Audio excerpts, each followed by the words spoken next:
अस्सलाम वालेकुम। मेरा नाम मोहम्मद तलहा और आज इस वीडियो के अंदर हम बात करेंगे सॉफ्टवेयर इंजीनियरिंग इन पाकिस्तान। सबसे पहले जो हम इस वीडियो को कैटेगराइज कर लेते हैं, पहले हम बात करेंगे एलिजिबिलिटी क्राइटेरिया क्या होता है सॉफ्टवेयर इंजीनियरिंग के अंदर एडमिशन लेने के लिए। दूसरी चीज़ सॉफ्टवेयर इंजीनियरिंग होती है, कौन कौन से आपको आगे फील्ड्स ऑफ़र होती हैं, और उसके बाद इसका स्कोप क्या है और किस किस कैटेगरी के अंदर आप मार्केट लेवल पे काम कर सकते हैं सॉफ्टवेयर इंजीनियरिंग के अंदर। तो पर्सनली बताऊं तो हम लोगों ने जब सॉफ्टवेयर इंजीनियरिंग में एडमिशन लिया था तो एज सच हमें सॉफ्टवेयर इंजीनियरिंग का पता ही कोई नहीं था। सॉफ्टवेयर इंजीनियरिंग में क्या क्या पढ़ाएंगे, उसका क्या स्कोप होगा। फॉर एग्जांपल हमें करियर काउंसलिंग की कमी होने की वजह से, लेकिन इस वीडियो के अंदर मैं आपको सारी चीज़ें इन डिटेल बता देता हूँ ताकि आपको आसानी हो सॉफ्टवेयर इंजीनियरिंग में एडमिशन लेने के लिए। तो सबसे पहले सॉफ्टवेयर इंजीनियरिंग होती क्या है, जिसमें हम यूज़र जो होता है या क्लाइंट होता है, उसकी जो रिक्वायरमेंट्स होती हैं वो हमें प्रोवाइड करता है, उसके ऊपर हम काम करते हैं, फिर टेस्टिंग करते हैं, फिर जो भी हमारा प्रोडक्ट बनते हैं हम उसको प्रोवाइड कर देते हैं। ठीक है, तो ये कुछ एक जनरल सा सिनारी होता है सॉफ्टवेयर डेवलपमेंट का, जो भी सॉफ्टवेयर बनाना होता है। अच्छा, अगली चीज़ कि software engineering BS software engineering में एलिजिबिलिटी क्राइटेरिया क्या होता है, तो उस पर हम बात करते हैं कि जो प्राइवेट यूनिवर्सिटीज़ हैं वो तो तकरीबन 45% या 50% अप्रॉक्सीमेटली इतने आपके नंबर हों FSC के अंदर या ICS के अंदर, तो आप आराम से एडमिशन ले सकते हैं प्राइवेट यूनिवर्सिटीज़ के अंदर। ऐसा मेरिट नहीं होता, लेकिन कुछ ऐसे ब्रांड यूनिवर्सिटीज़ बन चुकी हैं जिन्होंने अपना एक नाम बना लिया है इन फील्ड्स के अंदर। For example fast university, for example COMSATS university. तो ये ऐसी यूनिवर्सिटीज़ हैं जिन्होंने इस फील्ड के अंदर ख़ास तौर पे अपना नाम बहुत ऊपर लेकर गए हैं। तो उनका जो मेरिट होता है इस फील्ड का वो तो हाई होता है, वो 85%, 90%, 92% भी कई दफ़ा क्लोज हो चुका है। तो उन यूनिवर्सिटीज़ में एडमिशन लेना मुश्किल हो जाता है। और लेकिन उनकी फ़ीस बहुत ज़्यादा हाई होती हैं, वो हाईली, एक तो डिमांड जिनकी ज़्यादा होती है वो फिर उतना ही डिमांड करते भी हैं अपने लिए भी। तो अब उनमें एडमिशन लेंगे तो फॉर एग्जांपल पर सेमेस्टर 1,78,000 फास्ट की फ़ीस, 1,50,000 फास्ट की फ़ीस होती है। तो कॉमसेट्स की भी 1 लाख अप्रॉक्सीमेटली चली जाती है।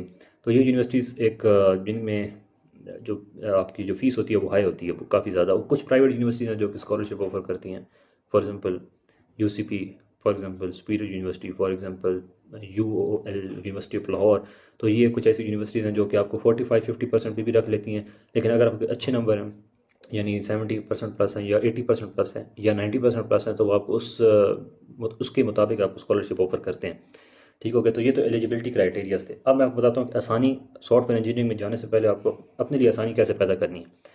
मैं आपको सबसे पहले बता दूं, अगर आपने FSC में अभी तक नहीं गए तो आप ICS को चूज़ करें, क्योंकि ICS के अंदर वो तमाम बेसिक्स पढ़ा दी जाती हैं जो कि फ़र्स्ट सेमेस्टर में आपको ज़रूरत पड़ती हैं, और फर्स्ट सेमेस्टर आपका आसानी से हो जाता है। जो बच्चे ICS नहीं करके जाते तो उन्हें ब्लैंक शीट जिस तरह होती है ना, उनका दिमाग एक एज अ ब्लैंक शीट होता है, यानी उन्हें जो पढ़ाएंगे वो उस टाइम पढ़ेंगे। लेकिन जो ICS वाले बच्चे होते हैं वो जो बेसिक्स लेवल जो यूनिवर्सिटी के पहले सेमेस्टर में पढ़ा रहे होते हैं वो पहले पढ़ के आ रहे होते हैं ICS के अंदर।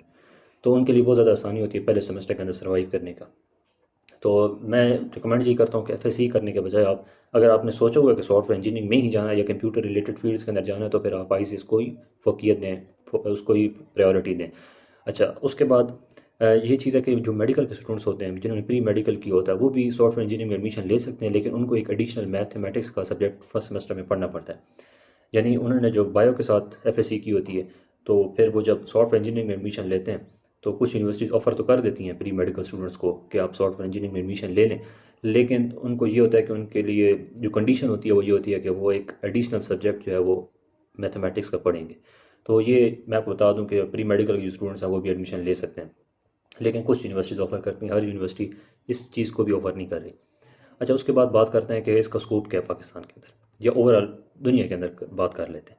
इसका स्कोप काफ़ी ज़्यादा है। सॉफ्टवेयर इंजीनियरिंग, जैसे आपको पता है कि जो टेक्नोलॉजी है वो दिन ब दिन ऊपर जा रही है, दिन ब दिन उसके अंदर जिदत आ रही है, इनोवेशन आ रही है। तो उसी तरह सॉफ्टवेयर इंजीनियरिंग एक टेक्नोलॉजी बेस्ड जो डिग्री है वो है। और इसकी जिस तरह टेक्नोलॉजी अपडेट होती है उसी तरह इसका जो स्कोप है वो भी इंक्रीज़ कर जाता है मार्केट के अंदर। तो इसकी जो हाईली पेइंग जॉब्स होती हैं, यानी अगर आप सॉफ्टवेयर इंजीनियरिंग कर लेते हैं तो आपके पास 99% चांसेस होते हैं कि आपको हाईली पेड जॉब्स मिलेंगी। लेकिन मैं आपको ये बताऊं कि सिर्फ डिग्री ले लेना सॉफ्टवेयर इंजीनियरिंग में ये गारंटी नहीं करता कि आप हाईली पेइंग जॉब करेंगे। ठीक हो गया। बात क्या आती है कि आपके स्किल्स मैटर करते हैं वहाँ पर। अगर आप सॉफ्टवेयर इंजीनियरिंग की डिग्री ले लिए, फिर आपकी बात आती है स्किल्स की। अगर आपके स्किल्स अच्छे हैं, अगर आपने स्किल्स को स्ट्रेंथन किया हुआ है पूरी थ्रू आउट द डिग्री, तो फिर आपके लिए मुश्किल कोई नहीं है, आप आराम से डिमांड कर सकते हैं बल्कि इंटरव्यू के बाद कि मैंने इतनी पे लेनी है। ठीक है, तो मैं आपको यही रिकमेंड करूँगा कि अगर आप सॉफ्टवेयर इंजीनियरिंग कर रहे हैं तो फिर सिर्फ डिग्री पे फोकस ना करें बल्कि साथ साथ स्किल्स पर भी फोकस करें, उन स्किल्स को नरिश करें। फॉर एग्जांपल अगर आप वेब डेवलपर बनते हैं तो फिर वेब डेवलपिंग की जितने भी स्किल्स हैं वो आपको आने चाहिए। उनमें आपको इतना स्ट्रॉन्ग होना चाहिए कि आपसे कोई क्वेश्चन करे या कोई भी ऐसा टास्क दे दें तो वो आप कर लें। अगर आप एप्लीकेशन डेवलपमेंट करते हैं, ऐप डेवलपर बनते हैं, तो उसमें भी आपके स्किल्स अपने एक्वायर करने हैं। उसके बाद और भी बहुत सारे हैं। अगर मैं आपको इसकी फील्ड्स बता दूं तो मेरे सामने एक लिस्ट ओपन हुई है सॉफ्टवेयर इंजीनियरिंग की जितनी भी फील्ड्स आगे हैं, जिस तरह for example front end engineer आप हायर हो सकते हैं, क्वालिटी एश्योरेंस इंजीनियर आप हायर हो सकते हैं, बैक एंड इंजीनियर आप हायर हो सकते हैं। कुछ तो फिर फुल स्टैक हायर हो जाते हैं, जो बैक एंड भी होते हैं, जो फ्रंट एंड भी काम करते हैं, बैक एंड भी काम करते हैं। कुछ डाटा साइंटिस्ट हायर होते हैं, कुछ सॉफ्टवेयर आर्किटेक्ट हायर होते हैं, as a software architect hire होते हैं। और फिर सॉफ्टवेयर इंजीनियर, एप्लीकेशन डेवलपर जो ऐप्स बनाते हैं, जो साइबर सिक्योरिटी एनालिस्ट होते हैं, जो कि साइबर सिक्योरिटी में जाते हैं ना, जो सिक्योरिटी जो भी एप्लीकेशन की सिक्योरिटी है उसको डील कर रहे होते हैं, तो वो साइबर सिक्योरिटी एनालिस्ट बनते हैं। और information system manager, IT consultant आप बन सकते हैं। उसके बाद मल्टीमीडिया प्रोग्रामर बन सकते हैं। उसके बाद वेब डेवलपर जो वेबसाइट्स बनाते हैं, ठीक है। और एक वेब डिज़ाइनर जो डिज़ाइन करते हैं वेबसाइट्स को, तो वो एक अलग सी स्किल है कि अगर आपका माइंड डिज़ाइनिंग की तरफ जाता है, अगर आप अच्छे डिज़ाइंस बना सकते हैं, अगर आपके जहन में ऐसी इनोवेशन आती हैं कि आप ये ऐसा होना चाहिए, ये ऐसा होना चाहिए, मतलब इस डिज़ाइन को इस तरह होना चाहिए, तो वो आप वेब डिज़ाइनर भी बन सकते हैं।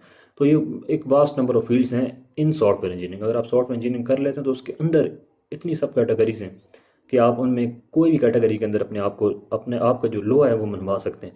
और एक अच्छी जो पे है वो आप डिमांड कर सकते हैं ऑर्गेनाइजेशन से या कंपनी से, आप जहाँ भी काम कर रहे हैं। अब बात करते हैं कि कंपनीज पाकिस्तान में किन को हायर करती हैं। पाकिस्तान में ऐसी कंपनीज हैं जो कि एक्सपीरियंस लोगों को ही हायर करती हैं, ठीक है। और वो जो फ्रेशर ग्रेजुएट्स हैं वो इतनी प्रायोरिटी नहीं देते उनको। और लेकिन मैं आपको ये बता दूं कि जो कुछ ऐसी वेबसाइट्स हैं पाकिस्तान, पूरी दुनिया के अंदर जो वेबसाइट्स बनाई हैं उन्होंने, वहाँ पर स्टूडेंट्स को हायर किया जाता है, फ्रेशर्स को हायर किया जाता है, फिर उनको काम दिया जाता है, वो काम करते हैं, सबमिट कराते हैं, और फिर उनको एक सर्टिफिकेट दे दिया जाता है कि इन्होंने इतना काम किया हुआ है, साथ पे भी देते हैं। कुछ ऐसे हैं, ट्यूरिंग.com है, remote.com है, और इस तरह की बहुत सारी ऐसी वेबसाइट्स हैं जो कि आपको घर बैठे काम देती हैं फ़ॉरेन कंट्री से। और आप इंटरव्यू देना पड़ता है आपको, अगर आप सिलेक्ट होते हैं तो आपको काम मिलेगा, आप करेंगे, पे लेंगे, फिर वो आपको एक्सपीरियंस मिलता जाएगा, साथ साथ आपको एक आपकी जो रिज्यूमे है वो ज़्यादा बेहतर होता जाएगा। तो उसके बाद आपके लिए बहुत ज़्यादा आसानी होगी। तो ये वीडियो लंबी होती जा रही है काफ़ी ज़्यादा। अगर आपको कोई क्वेश्चन या क्यूरी है सॉफ्टवेयर इंजीनियरिंग के रिलेटेड तो आप कमेंट बॉक्स में पूछ सकते हैं, और नीचे कॉन्टैक्ट लिंक दिया गया होगा डिस्क्रिप्शन बॉक्स में, आप वहाँ पर क्लिक करके आप क्वेश्चन भी कर सकते हैं। इस वीडियो में इतना ही। Thank you so much.